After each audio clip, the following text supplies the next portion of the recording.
Good evening and welcome to Tucker Carlson tonight. Every cult has the same goal, the utter submission of its members.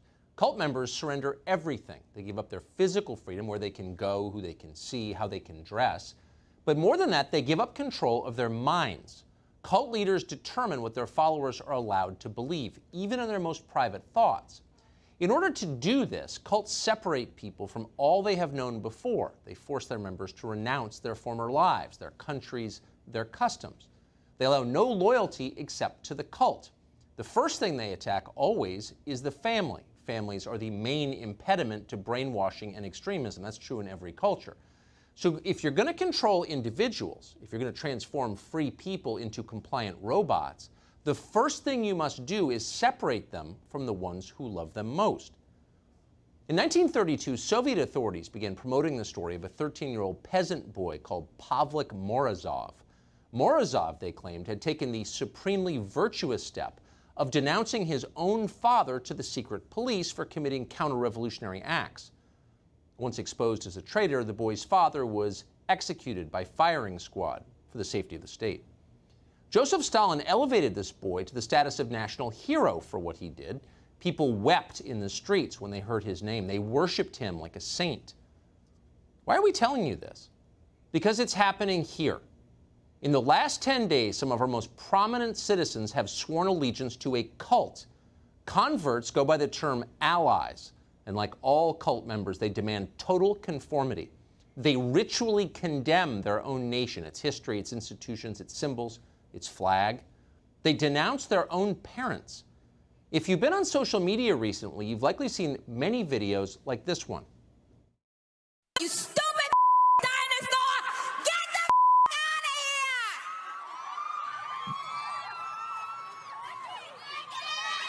I'm sorry, you guys. That is a child attacking her mother and father for the crime of insufficient loyalty to Black Lives Matter. Reporter Hanna Lustig of Insider.com wrote about that video, and she strongly approved of it.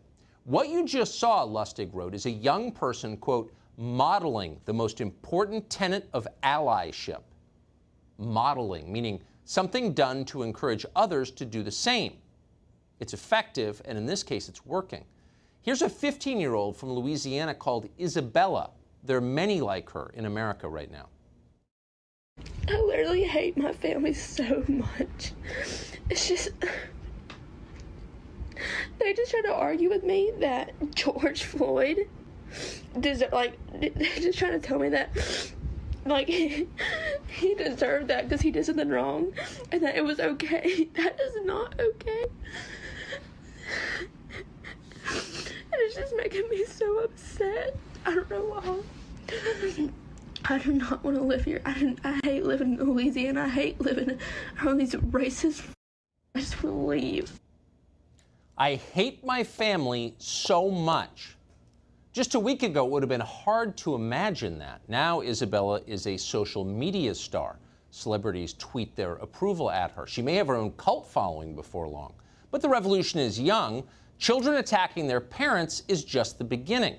On CNN today, a man called Tim Wise told viewers that going forward, parents must hurt their own children. I think the important thing for white parents to keep in the front of our mind is that if black children in this country are not allowed innocence and childhood without fear of being killed by police or marginalized in some other way, then our children don't deserve innocence. If Tamir Rice can be shot dead in a public park playing with a toy gun, something white children do all over this country every day without the same fear of being shot, if Tamir Rice can be killed, then white children need to be told at least at the same age. If they can't be innocent, we don't get to be innocent. Your children are no longer allowed to be innocent, says Tim Wise. Happy childhoods are a sign of racism. The man saying this and being affirmed by CNN's anchors as he does is a self-described anti-racism activist. He's been saying things like this for a long time. More than once, Tim Wise has suggested that he approves of violence against those who disagree. How does Tim Wise make a living? Well, in part by lecturing students. Your kids may have seen him speak. They've almost certainly heard a lot of people like Tim Wise. In America's schools, the revolution has been in progress for quite some time. Rochester School District in New York has created a Black Lives Matter themed lesson plan. The teaching materials dismiss America's bedrock institutions, indeed America itself, as inherently racist. Suggested questions for students include, how does mass incarceration function as a mechanism of racialized social control? One specific racial group is singled out for exclusive blame. The curriculum promotes a book entitled White Rage, the Unspoken Truth of Our Racial Divide.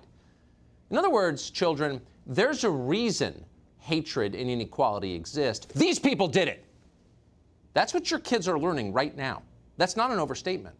Yesterday at Darien High School in Connecticut, Principal Ellen Dunn sent an email to parents in which she promised to increase the, quote, race-conscious education of our students.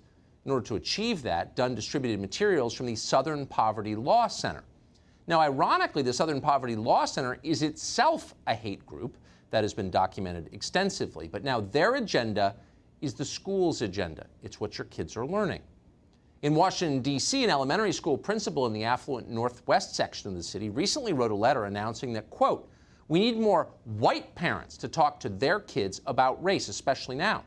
The letter singled out, quote, white staff and white community members, whom the principal alleged had committed, quote, both macro and microaggressions against staff of color. The principal did not specify what those crimes were. She didn't need to. Their skin color was their crime. This is a national theme. It pains us to tell you that, but it's true. It's incredibly destructive and dangerous. Countless school districts are now using the 1619 Project from the New York Times, for example, as a curriculum. That project is the work of an out-of-the-closet racial extremist called Nicole Hannah Jones. Jones, for example, recently argued it is not violence to loot and burn stores. It's justified. Her propaganda is now mandatory in public schools in Buffalo, Chicago, Newark, Washington. Many parents, understandably, deeply resent this. It's deranged. It's racist. But others don't. They are allies, and they've joined in. One mother in London, where the cult is also spreading, posted this photo on Twitter. It's of her daughter on bended knee, holding a sign declaring her privilege. The Cultural Revolution has come to the West. What will the effects of this be? This is just a moment. It will end. How will we feel about it looking back? Years from now, how will that little girl with the sign remember her childhood? Her mother took Tim Wise's advice. She no longer has innocence.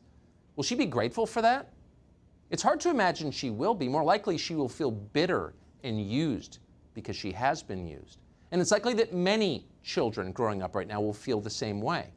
Is there a single person who believes that this moment we're living through will end in racial harmony?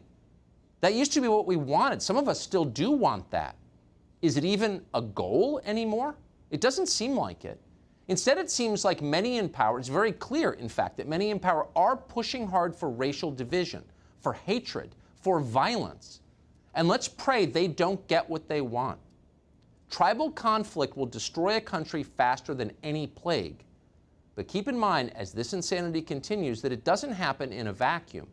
Every action provokes a reaction. That's physics. We don't know where this is going. We don't want to know where it's going. The cult members should stop now, immediately, before more innocents get hurt, and they will if they don't.